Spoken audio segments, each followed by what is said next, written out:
So I'd like to get a little bit more general now. I want to hear about influenza. So you, of course, did an insane amount of research for your book about influenza. I'm curious, what is still relevant for today's pandemic that you learned 100 years after the influenza pandemic? Well, as you said, I wrote this book on influenza that came out 2 years ago now. It seems like forever. 2 years ago in 2018, which is the 100th anniversary of the great influenza pandemic of 1918. And I looked at what had happened over the last 100 years. I did tell the story of what happened in 1918, which is very sobering, of course. 50 to 100 million people died in the world, across the world. 675,000 people in the United States died, which is the equivalent in today's population of about 3 million.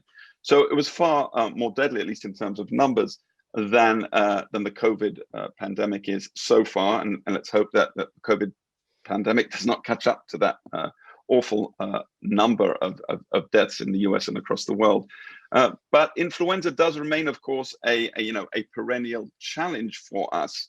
And we are still trying to find that vaccine that can be given once and once only, that will cover all different types of influenza virus, all the different viruses that are across the world. They differ from each other. So you can get a vaccine that's given once. It'll be good against all the different kinds of the virus. And it will last for many, many years.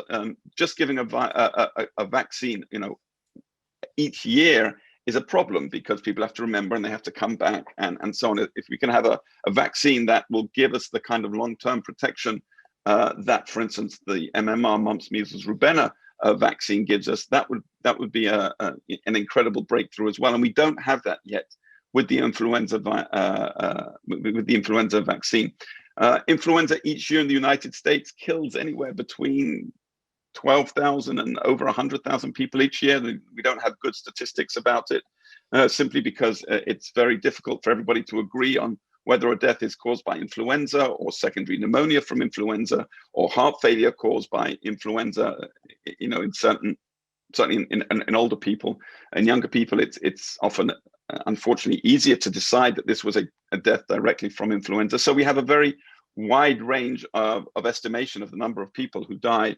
And certainly at the very beginning of the outbreak of COVID, people were warning, and I think I was one of them as well, who said, look, so far, and this was sort of in January time, the enemy is influenza rather than COVID. Now, of course, we know that changed very quickly, but influenza certainly remains a challenge for all of us.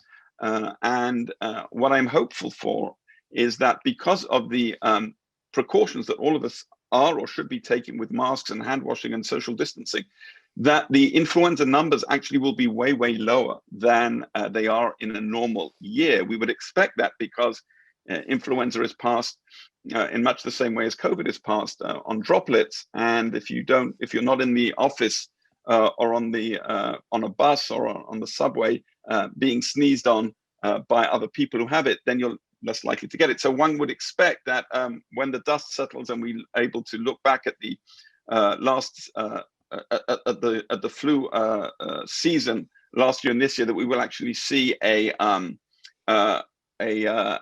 decrease in the number of deaths from influenza, and that, of course, will again remind us that every year we need to be taking these precautions.